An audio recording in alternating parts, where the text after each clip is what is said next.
انگریز جب 1857 میں پورے ہندوستان کا حکمران بنا اور اس نے ایسٹ انڈیا کمپنی کا مصنوعی منافقانہ لبادہ اتار کر ملک کو تاج برطانیہ کے ماتحت کر دیا تو اس ملک میں ہندو اکثریت کے لیے تو یہ صرف ایک حکمران کی تبدیلی تھی۔ پہلے وہ مسلمانوں کے زیر نگین تھے اور اب انگریز کے محکوم ہو گئے۔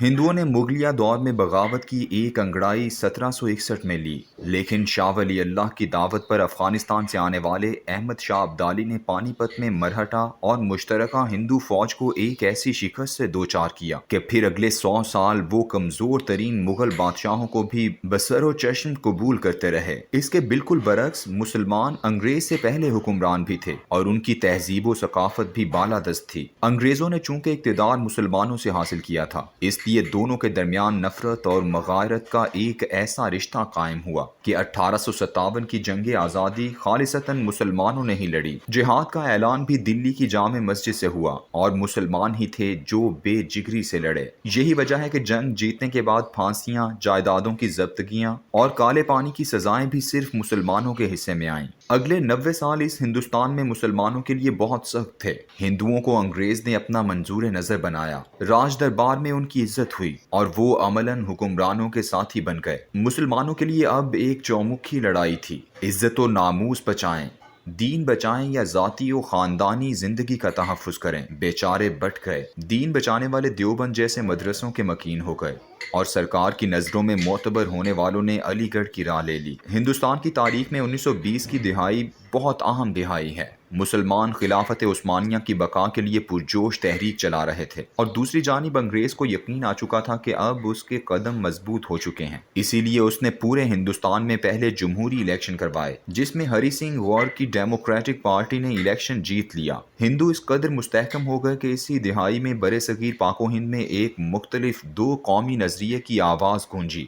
یہ نظریہ ساورکر اور گولوارکر کے نظریات پر مبنی تھا۔ اس نظریے کے مطابق ہندوستان صرف اور صرف ہندو قوم کا وطن ہے اور یہاں پر جو قدیم نسلیں صدیوں سے آباد ہیں، مگر انہوں نے اسلام قبول کر لیا ہے، انہیں واپس ہندو بنانا ہوگا۔ مگر جو قومیں مسلمان حکمرانوں کے ساتھ آئی تھیں، انہیں یہاں سے دیس نکالا دینا پڑے گا کیونکہ وہ ملیچ یعنی ناپاک ہیں اور ان کے وجود سے یہ دیوتاؤں کی پوتر سرزمین ناپاک ہو چکی ہے۔ اس نظریے کے حصول کے لیے شدھی کی تحریک شروع ہوئی جو لوگوں کو واپس ہندو بنانے پر قائل کرتی تھی۔ اگر کہیں طاقت کی ضرورت پڑتی تو اس کے لیے سنگٹھن کی مسلح ہندو تحریک کا آغاز کیا گیا۔ ان دونوں تنظیموں کے وجود سے راشٹریہ سیوک سنگھ کا قیام 1925 میں ناگپور کے شہر میں عمل میں لایا گیا اور اسی سال ہندوؤں نے ایک مسجد کے سامنے جا کر بینڈ باجے بجا کر قانون کی خلاف ورزی کی اور برصغیر میں پہلے ہندو مسلم فسادات پھوٹ پڑے۔ مسلمانوں کی محرومیاں، انگریز سرکار کی نفرت اور 500 سے زیادہ ہندو راجاؤں کے ظلم و ستم کی وجہ سے ایک وقت ایسا آیا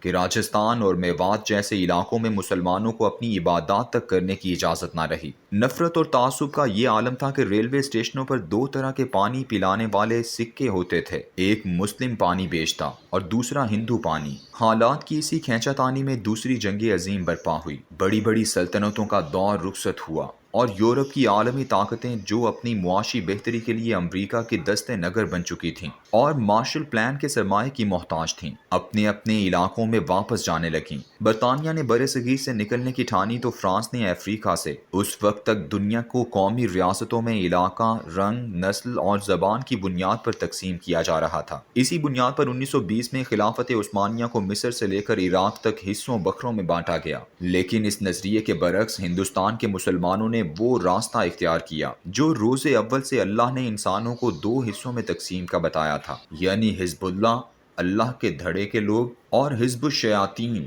شیطانوں کے دھڑے کے لوگ۔ ہندوستان میں آباد مسلمان بنگال، بہار، یورپی، پنجاب، سندھ اور دکن وغیرہ میں رہتے تھے۔ ان کا لباس مشترک تھا اور نہ ہی کھانا پینا، نہ گیت ایک جیسے تھے اور نہ ہی رسوم، لیکن ان سب نے ایک ایسے خطے کا مطالبہ کر دیا جو صرف مسلمانوں کے لیے ہو۔ ان کروڑوں لوگوں کے دلوں میں ایک ایسے خطے کی آرزو بسی ہوئی تھی جس میں وہ باحیثیت مسلمان اپنے دین کے نفاذ کے لیے آزاد ہوں۔ یہ تصور اقبال کے اشعار میں تو تھا، لیکن قائد اعظم کے سیاسی نظریات کی بنیاد بھی تھا۔ یہی وجہ ہے کہ جب قائد اعظم کی 11 اگست 1947 کی تقریر سے یار لوگوں نے ان کی زندگی میں ہی سیکولر لبرل معنی تلاش کرنے شروع کیے تو وہ عظیم لیڈر گھن گرج سے پکار اٹھا